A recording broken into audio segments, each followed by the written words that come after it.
Assalamualaikum warahmatullahi wabarakatuh.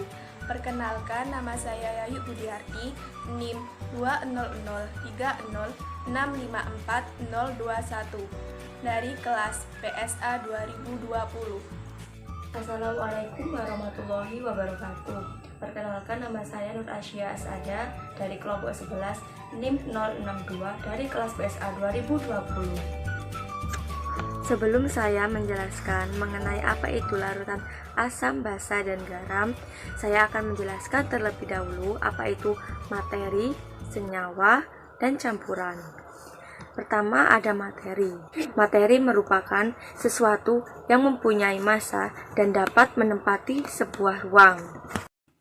Dalam klasifikasi materi, berdasarkan wujudnya, materi dibedakan menjadi 3, yaitu zat padat, zat cair, dan zat gas. Untuk contohnya sendiri seperti yang ada di gambar. Untuk zat padat, contohnya seperti botol atau kaleng. Lalu, untuk zat cair, contohnya sirup. Lalu zat gas, contohnya asap. Dalam kehidupan sehari-hari, kita sering menggunakan barang seperti yang ada di gambar.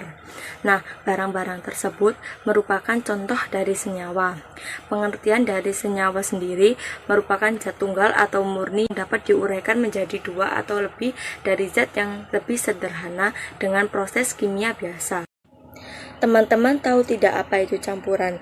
Campuran merupakan materi yang terdiri dari 2 zat atau lebih yang memiliki sifat asal zatnya. Nah, sekarang teman-teman lihat gambar yang ada di samping.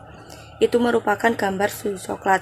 Susu coklat juga termasuk ke dalam campuran loh, karena bahan untuk membuat susu coklat terdiri dari campuran air, susu, dan coklat bubuk. Campuran dibedakan menjadi 2, yaitu campuran homogen dan campuran heterogen. Campuran homogen sendiri contohnya seperti sirup, jus, kopi, dan teh. Sedangkan campuran heterogen contohnya seperti campuran antara air dan pasir. Campuran homogen susah untuk dibedakan antara zat pelarut dan zat pelarutnya. Sedangkan untuk campuran heterogen mudah untuk dibedakan antara zat larut dan zat larutnya.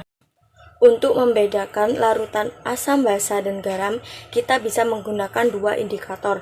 Yang pertama ada indikator alami, dan yang kedua ada indikator buatan. Indikator alami bisa menggunakan bahan-bahan alami seperti kunyit dan bunga sepatu. Dan untuk indikator buatan, kita bisa menggunakan lakmus merah dan biru dan lakmus pH.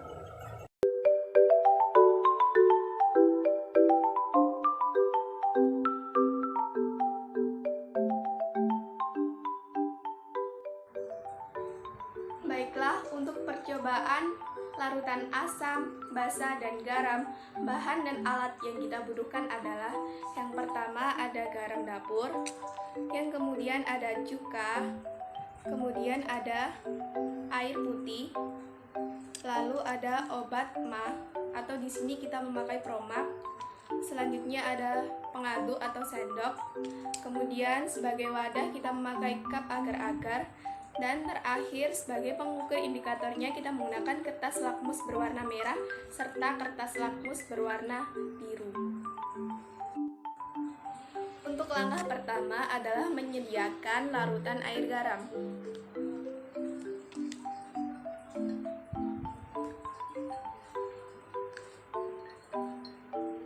Di sini kita memakai sekitar ada 6-7 sendok air.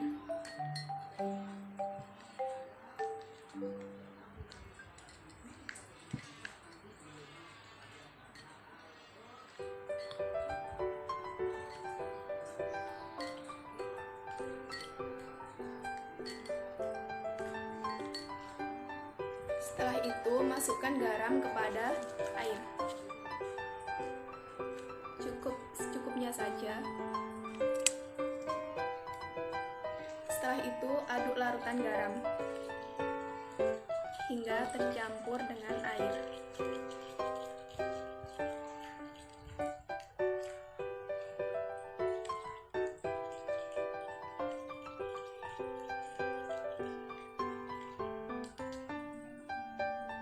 Untuk larutan yang kedua, di sini ada larutan asam cuka.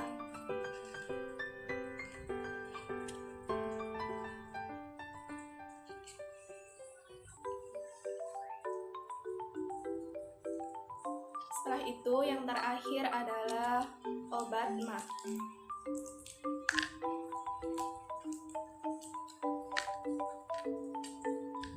Beri air secukupnya.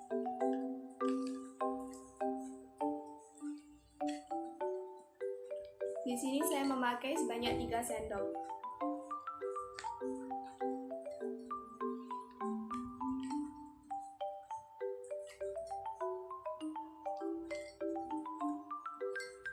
Lalu aduk hingga airnya berwarna kehijauan.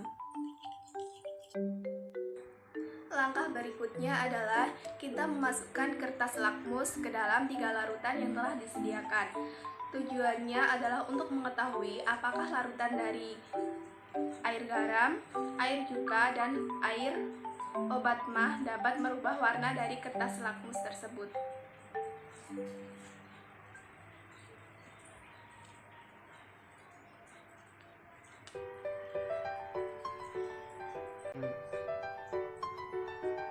Setelah memasukkan masing-masing kertas ke dalam 3 jenis larutan, kita menunggu untuk beberapa saat, kemudian kita lihat hasilnya. Untuk yang pertama, ini adalah dari asam cuka. Di sini terlihat bahwa kertas lakmus yang semula biru berubah menjadi warna merah. Itu menandakan bahwa larutan tersebut merupakan asam.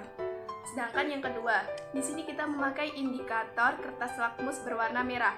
Setelah dimasukkan, ternyata warnanya tetap merah. Jadi, larutan asam cuka tergolong asam. Untuk yang kedua, di sini ada larutan obat mah. Di sini terlihat bahwa kertas lakmus yang berwarna biru, warnanya tetap biru, artinya menunjukkan bahwa larutan tersebut bersifat basah. Sedangkan yang kedua, kita memakai kertas lakmus merah dan warnanya berubah menjadi biru, maka disebut dengan basah. Untuk yang ketiga, di sini ada larutan garam yang semula kertasnya berwarna merah berubah menjadi biru keunguan, artinya bersifat netral. Yang ini juga demikian, yang awalnya kertas lakmus berwarna biru, warnanya tetap biru keunguan, berarti disebut netral.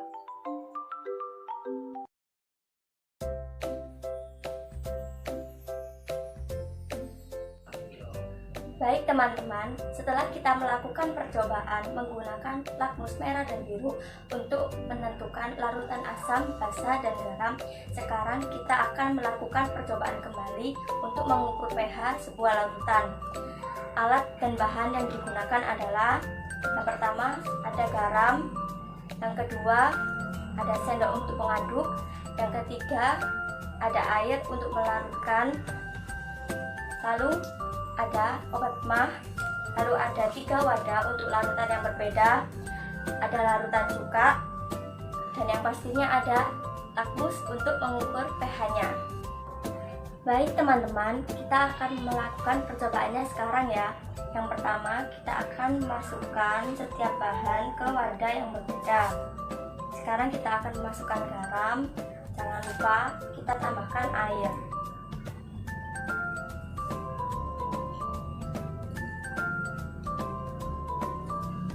Di sini saya menggunakan 5 sendok air. Lalu jangan lupa diaduk.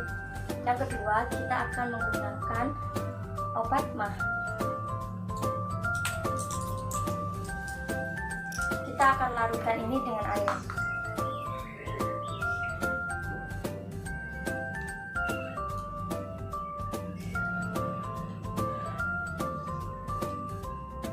Saya menggunakan 5 sendok air.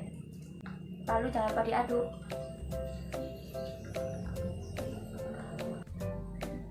Setelah itu, kita akan menempatkan larutan cuka ke dalam gelas ketiga.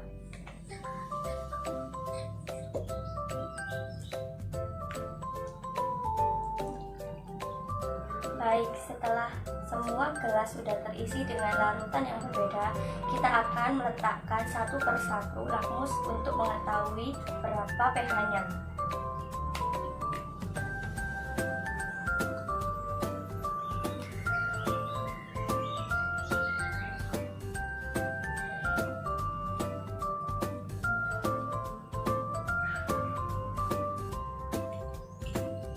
Baik, sekarang kita akan melihat pH dari setiap larutan.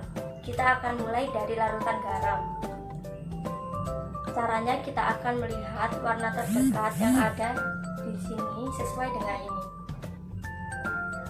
Di sini larutan garam sesuai dengan gambar nomor 7. Itu artinya pH dari larutan garam adalah 7. Lalu yang kedua kita akan pakai larutan dari obat mah. Di sini kita menemukan bahwa larutan dari obat mah memiliki pH 9. Lalu yang ketiga kita pakai larutan dari asam cuka. Di sini kita tahu bahwa asam cuka memiliki pH 1. Dari percobaan untuk mengukur pH tersebut, dapat kita ketahui bahwa larutan garam memiliki pH 7, larutan obat mah memiliki pH 9, dan larutan cuka memiliki pH 1. Sekian percobaan dari saya. Terima kasih. Berdasarkan percobaan yang telah dilakukan, dapat diketahui bahwa yang pertama adalah larutan asam. Apa sih ciri-cirinya? Yang pertama adalah rasanya masam. Yang kedua adalah dapat menimbulkan korosi, contohnya pada besi. Serta yang ketiga adalah mengubah kertas lakmus dari biru menjadi berwarna merah.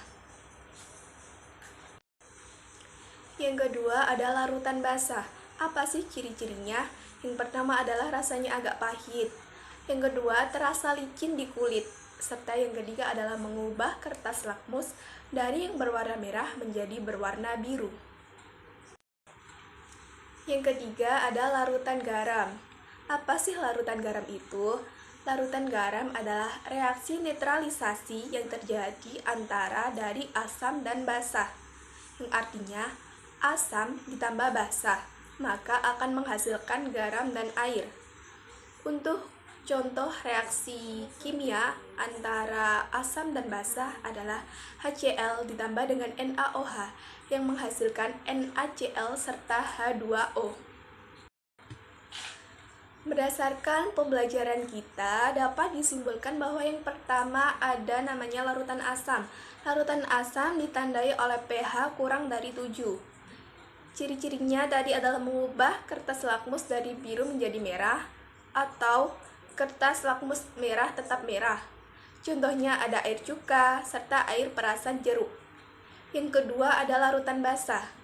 Larutan basah merupakan larutan yang memiliki pH lebih dari 7. Adapun larutan basah adalah mengubah lakmus dari merah menjadi biru atau lakmus biru tetap menjadi biru. Contoh dari larutan basah adalah obat mah, kemudian deterjen, ada juga sampo. Serta yang ketiga adalah larutan garam. Garam merupakan larutan yang memiliki pH senilai 7. Jadi tidak boleh lebih dan tidak boleh kurang. Indikator dari garam tersebut adalah mengubah lakmus merah dan biru menjadi keunguan. Contoh dari garam adalah larutan garam. Demikian tadi pembelajaran dari kelompok 11. Mohon maaf apabila ada kesalahan dan kekurangan. Wassalamualaikum warahmatullahi wabarakatuh.